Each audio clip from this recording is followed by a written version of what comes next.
और ये जो आने वाले किसी तूफान का रोना रोकर, मौलाना नसरुल्लाह खान साहब ये शेर पढ़ा करते थे, आने वाले किसी तूफान का रोना रोकर ना खुदा ने मुझे साहिल पे डबोना चाहा। नवाज शरीफ साहब जो हैं उन्होंने इस मुल्क में दहशतगर्दी का खात्मा किया, इस मुल्क में उन्होंने मोटरवे बनाई, हाईवेज बनाई, उन्होंने इस मुल्क को एटमी ताकत बनाया। नवाज शरीफ साहब ने इंडिया के साथ मुफाहमत का आगाज किया।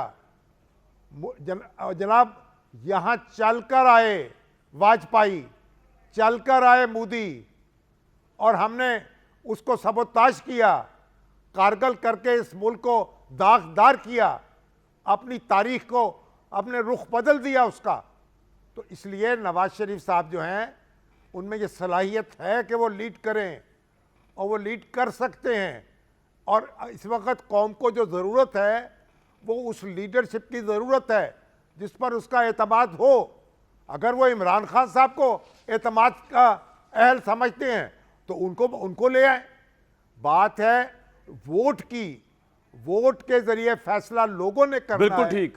हम उनके लोगों पर बंदूक तान के कैसे खड़े हो सकते हैं? स्वामी साहब मैं आपसे 1000% एग्री करता हूं, बिल्कुल आप ठीक कह रहे हैं। भट्टी साहब बहुत बड़ी वजनी की है शामी साहब ने। डेफिनेटली एक तरफ आप जमहूर की बात कर रहे हैं, तो अगर जमहूर की बात और दस्तूर की बात करें तो जो जमहूर फैसला करेगी, अब वो चाहे किसी बैटमैन को ले आए, सुपरमैन को ले आए, जिसको किसी को लाए को मानना पड़ेगा। बिल्कुल मानना तो पड़ेगा। प्रॉब्लम क्या है? मुझे प्रॉब्लम ये, आपने मुझसे पूछा क्या नवाज शरीफ वसाइल हल कर सकेंगे? शामी साहब का ख्याल है कर सकेंगे, मेरा है नहीं कर सकेंगे। सर आप तो आपका क्या बात की बात है। पहली बात तो ये है कि जब हशर का दिन आएगा उस वक्त देखा जाएगा।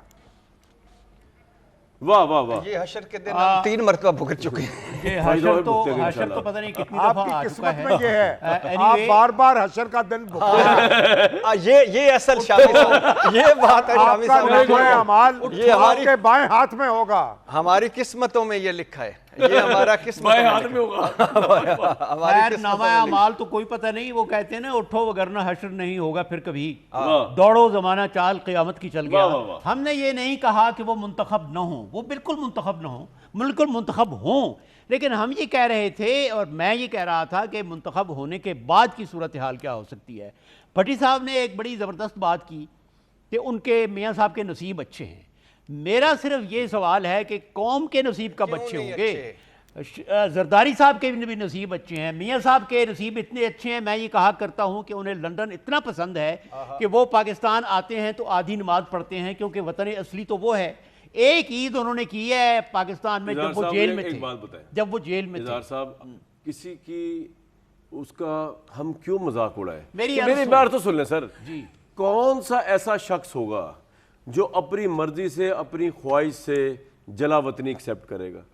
अगर कल आपको चल जाए पता कि नवाज शरीफ पे बनाए हुए सारे मुकदमे झूठे थे, साजिश थी, ये 1.5-2 साल भी जो जेल में उनको रखा गया ये भी एक साजिश थी, तो वो अगर वहां चले गए इंग्लैंड, क्योंकि उनकी जान को यहाँ खतरा है, तो अल्लाह ताला भी कहता है भाई अपनी जान बचाने के लिए हिजरत कर लो। ठीक है, तो इस मुल्क में तो पौने मेरी अर्ज सुने, जी, 2 साल 8 महीने की हुकूमत में 2013 से 16 तक 17 दौरे उन्होंने लंदन में किए हैं। ये कौन सी मजबूरी थी? देखें, हाँ, वो आप बात कर सकते हैं, वो आप ठीक कह रहे हैं। ऐसे हालात लीडरों पर आते हैं, इंडिया के लीडरों पर भी आते हैं। कभी आपने सुना है कि किसी मुल्क के लीडर कोई दुबई में जाता है और कोई लंदन में जाता है? हम आज पूछते हैं कि इंडिया चांद पर क्यों गया है? इंडिया चांद पर इसलिए गया है कि उसके लीडर ना लंदन बेस्ड हैं ना दुबई बेस्ड हैं। शामी साहब, इंडिया नेशनल लीडरशिप कभी मार्शल लगा है? इंडिया में कभी हुकूमत का तख्ता उल्टा गया है? फौज के बूटों ने इख्तदार को रौंदा है, लोगों को गिरफ्तार किया है, जिन मुल्कों उम्र कैद की सजाएं दिलवाई हैं, फांसी पे लटकाया है। इंडिया में ऐसा हुआ है? अगर इंडिया में ऐसा होता तो वहां के लीडर भी जो हैं मुल्क से भागे हुए होते। आप तो मुल्क बदर करते हैं, इससे ज्यादा लोगों का जीना हराम करते हैं, उन पे दरवाजे बंद करते हैं, उनके कारखाने कब्जे में लेते हैं, उनको बाहर धक्के देते हैं। जब वो बच्चे वहां कारोबार करना शुरू करते हैं फिर हंगामा शुरू कर देते हैं। ये बाहर कारोबार क्यों कर रहे हैं? आप ही अपनी अदाओं पे जरा गौर करें। हम अर्ज करेंगे तो शिकायत होगी।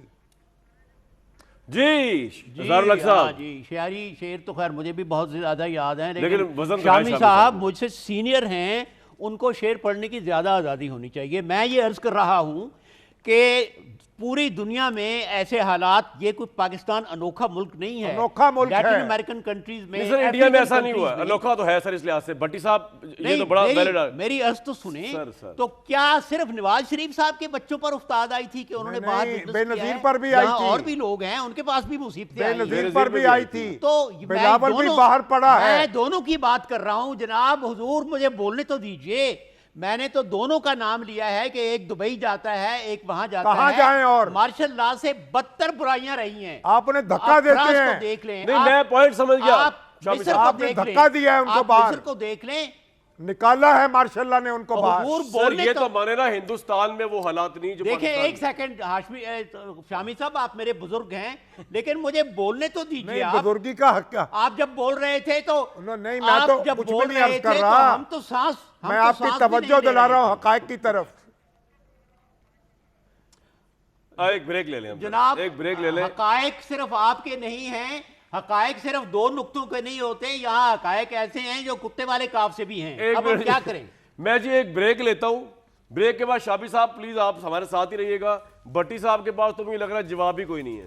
कोई जवाब है तो भट्टी तैयार कर ली मेरे दोस्त।